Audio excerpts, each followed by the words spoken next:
Sveiki atvykę į šį vaizdo kanalą. Šis vaizdo kanalas pristato ir dovanoja jums dangiškus meilės laiškus, kuriuos mums tada ir dabar atsiuntė mūsų viešpaties Jėzaus Kristaus ir švenčiausiosios mergelės Marijos, kad galėtume tinkamai pasiruošti dangiškoms Dievo avinėlio vestuvėms.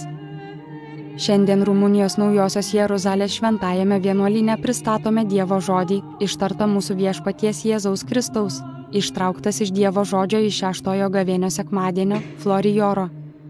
Viešpaties įėjimas į Jeruzalę 2024 metrų, balandžio 28 dėj, aš esu kas esu, aš esu šis žodis, aš viešpats sakau jį, kad jis būtų parašytas žemėje, o paskui išplatintas ir išsipildytų tarp žmonių. Te būna atversta mano žodžio knyga Gėlių šventės dienai, kad atminimas apie mano įėjimą ant Asilaičio į Jeruzalę prieš 2000 metų būtų švenčiama šlovingai, nes jei aš prikelčiau Lozorių iš kapo, atėjo laikas, kuriam buvo paruošta, kad aš įeisiu į Jeruzalės miestą su giesmėmis ir ozanomis ir tegul išsipildo raštas apie karalių, kuris ateina viešpaties vardu, ir tegul išsipildo, tik kad visi, kurie nenori Dievo žemėje, visada tykoja kaip tie 2000 metų, kad Dievo tiesa neužgautų žmonių, mano parašytas atėjimas išsipildys tada ir dabar. Tačiau aš ateinu ir įvykdysiu, jei tai parašyta, nes aš ateinu dėl tikinčiųjų, dėl tyro širdies ir meilės, kad kur yra meilė Dievui, ten yra ir Dievas, yra ir bus kaip parašyta. Aš padedu ramybę iš dangaus virš savo žodžio miesto rumunų tautos viduryje, įvedu į knygą žodis po žodžio apie šventą šventę ir kalbu savo žodį žemės tautoms ir sakau joms, ramybės jums tautos. Viešpatie žodis ateina į žemę ir sako tau, ramybė tau. Ar girdi, aš įeinu į mano Jeruzalę iš rumunų, įeinu ant balto žirgo, ir laimingas yra ir bus tas, kuris tiki, kad šis žodis yra Dievo žodis. Aš stoviu ant debesų aukščiau ir atlaisvinu savo balsą, kad mano žodis būtų užrašytas ir eitų visur. Aš ateinu su debesimis, nes parašyta, kad ateisiu ir šią dieną danguje ir žemėje prisimenama diena, kai mane ant asilo nunešė į Jeruzalę ir išsipildė raštas, kuris sako, džiaukitės, Siono dukra, ateina tavo karalius, o niekas nesitiki pamatyti paskelbtus Dievo išsipildymus, kol jie neišsipildys. Pasaulio dvasia 7000 metų stovėjo prieš Dievą žemėje per žmones, o žmonės visada pasirenka netikėjimą ir susijungia su pasaulio dvasia ir svaigsta nuo visko, o kai ateinu pildyti rašto, aš to nedarau. Randu tikėjimo žemėje, bet aš negaliu suklupti žmonių netikėjime, o aš negaliu, o štai aš ateinu ir pildau, ateinu ir rašau žemėje savo žodį ir dalinuosi su juo. O tikintieji randa mane, nes jiems aš aš kalbu jiems, teikiu paguodą ir paguodą, suteikiu jiems stiprybės ir vilties, duodu jiems iš dangaus, nes žemėje jie dirba tik melu kaip ir visais laikais, o viešpats žiūri iš dangaus į sūnus. Žmonių, ar jis yra tas, kuris supranta, ar tas, kuris ieško Dievo, bet visi nuklydo ir visi pasidarė nedori, ir nėra nei vieno, kuris darytų gerą, nei vieno, kaip parašyta, tautos ir tautų vadovai, klausykitės Dievo žodžio. Pasaulio dvasia yra Dievo priešas žemėje ir žmonėse. Aš išvedžiau Izraelio žmonės iš žmonių sūnų, kai jie buvo vergais Egipte, ir pasakiau jiems pranašystės dvasią, liepiau žudyti tautas kelyje ir eiti tyrų keliu į Kanaaną ir būti laisvas nuo pasaulio dvasios ir jos tabų sugadinimu. Bet jis neklausė, kad pasitrauktų iš pasaulio, nesusitvarkytų su pasaulio nuodėmėmis ir pasaulio sūnumis, aš jam sakiau, bet štai aš vėl šventosios dvasios žodį žemei ir tautoms po 2000 metų nuo to laiko, nes aš esu tas, kuris esu, aš esu tėvo savauto žodis, o mano tėvas veikia ir aš taip pat dirbu visą, ką dirba tėvas, ir kviečiu tautas pažinti Dievą, nes karalystė iš aukštybių ateina į žemę, viešpats ateina su 10 000 savo šventųjų. Aš ateinu, nes parašyta, kad aš ateinu, o jūs tautos priimkite šventąją dvasią, kad pažintumėte su juo Dievą, kuris kalba apie jūs, kad gautumėte iš dangaus, kad žemėje viešpatauja ir visa tai maitinasi. Vieni kitus maitinasi tik melu ir jo vaisiais, bet tiesa ateina iš dangaus, viešpats ateina daugiau nei bet kada žemėje, ateina žodis apie pasaulio atgimimą, viešpats ateina jodamas ant balto žirgo, kaip yra parašyta ateiti. O žemėje te būna atveriamas ir tyrinėjamas šventasis raštas, atidžiai perskaitykite, nes juose surašyti išsipildymai, kurie ateina ir skuba ateiti ir apsigyventi su jų išsipildymu žemėje. Todėl jūs tautos ateikite pasitikti viešpaties, Ateikite į tiesą iš dangaus, nes tiesos darbai ateina į žemę ir neteisybė visur nyksta, dangus bus įtvirtintas iš vietos į vietą ir saulė švies 7 kartus. Daugiau kaip parašyta ir viskas išsipildys per Kristaus bažnyčios darbą.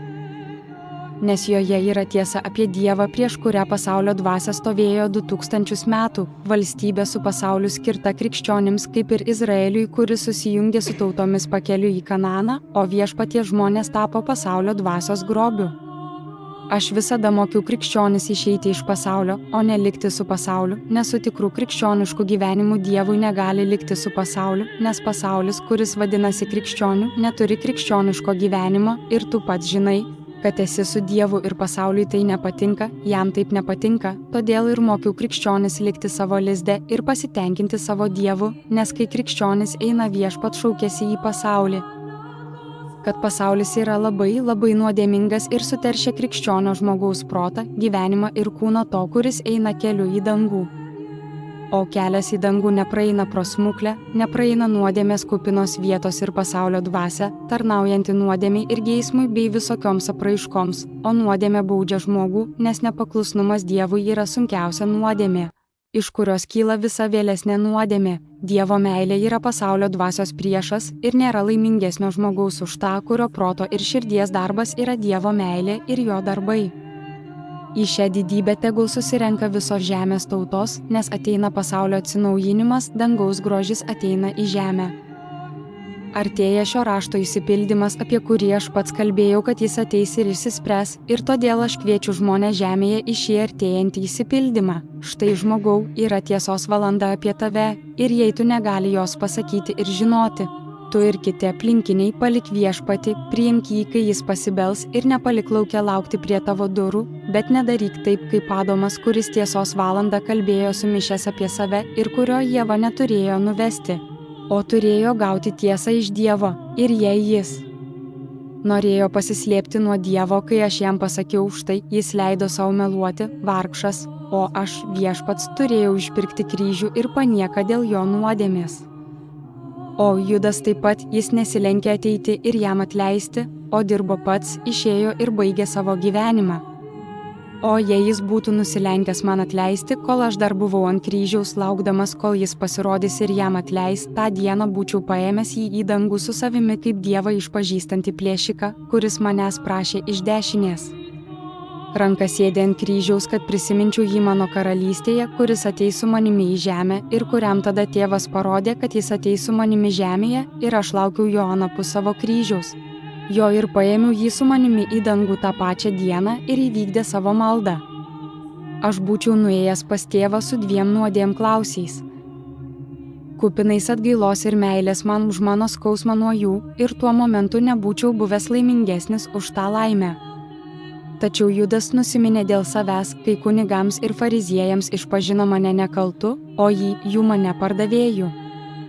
Visi, kurie iš visų jėgų kovojate, kad iš žemės ištrintumėte Jėzaus Kristaus vardą, o ką darysite, kai pamatysite, kad pralaimėjote, kad bergždžiai kovojote. Mano vardas negali būti ištrintas, jis užrašytas krauju žemėje ir kraujas liudija apie mane, kaip parašyta, ir ne tik mano kraujas, bet ir visų tų, kurie nukirsti dėl mano liudijimo.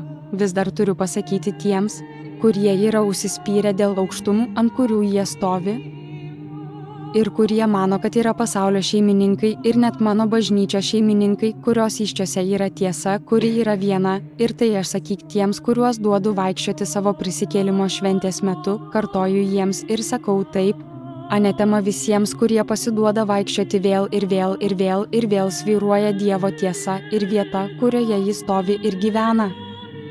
Tai yra mano žodis, Dievo žodis tiems, kurie drįsta manyti, kad jie supurtys Dievo sostą tarp žemės ir dangaus, nes jie bus sukrėsti ir grius, o aš, viešpats, pasilieku ir viešpatauju savo tikriesiems. Ir ką jie reiškia bažnyčias kaip Kristus žemėje, todėl aš jūs tyriu, pažįstu, apvalau, atleidžiu. Atnaujinu jūs ir mokau prisikėlimo paslapties sūnus ir ilgiuosi jūsų labiau nei šventųjų danguje, nes su jumis įvykdau žemę dabar mano karalystė ir jos darbas ją įkurdinti tarp žmonių, ir visų pirma aš įgyvendinu save per tuos, kurie mano žodį neša žemėje, nes aš sėdžiu ant debesų ir kalbu iš viršaus ir laukiu vaikai, aš laukiu mano didžioji ir nuolat auganti karalystė tarp žmonių, o dangus ir žemė dabar veikia kartu, o sūnus, atlikite šį didžiulį išsipildymą. Amen, amen, amen, tai šios dienos programos pabaiga. Te laimina jūs Dievas ir saugo jūs prie savo šventosios širdies. Amen.